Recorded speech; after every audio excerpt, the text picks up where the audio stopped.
Hello আসসালামু আলাইকুম everyone, this is Suman পাপি ফেসবুক পেজ। দেখেন আগের মতো আজকে যেটা স্যান্ডউইচ বানাতে যাচ্ছি সেটা হলো বেতমাস লুক। এটা তো সৌদিরা সবাই পছন্দ করে, সকাল সকাল নাস্তা ওদের খানা, এবং এটা সবসময় চেষ্টা করি ভালো কিছু বানানোর জন্য। এটার মাঝে অনেক কিছুই দিতে থাকি এবং অনেক কিছুই দিয়ে থাকি সব সারাক্ষণ।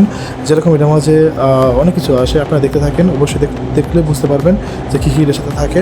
এবং স্যান্ডউইচটা হচ্ছে ঈদ দেশে হচ্ছে 4 রিয়াল, আমার এখানে বিক্রি হয় 4 রিয়াল, প্রায় 25 টাকায় আসে বাইরের দেশে।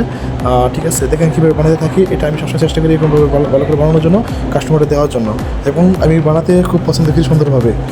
অবশ্যই আপনারা দেখতে থাকেন কীভাবে বানাই, কী কী দেওয়া হয়, কী কী মশলা এটার মাঝে দেই, এবং অনেক কিছু চেষ্টা করি এটার মাঝে দেওয়ার জন্য সবসময়। তো দেখেন এই ডিমটা কাটার পরে ডিমটা বসাই দিলাম। এখন এই ডিমটা আবার উপরে একটু মশলা মেরে দিলাম। সেই মশলাগুলো যে একটু কামন, আবার সেটা ফিরফিল আসওয়াদ, আবার সাতটা আছে, এর সাতটা, এগুলো একটু বসাই দিলাম। ঠিক আছে, এইগুলিভাবে আমি সবসময় চেষ্টা করি ভালো কিছু বানানোর জন্য সারাক্ষণ। অবশ্যই আশা করি সরকার ভিডিওটা ভালো লাগার কথা, ভালো লাগবে, এবং কেমন হয়েছে প্লিজ কমেন্টে জানিয়ে দেবেন অবশ্যই।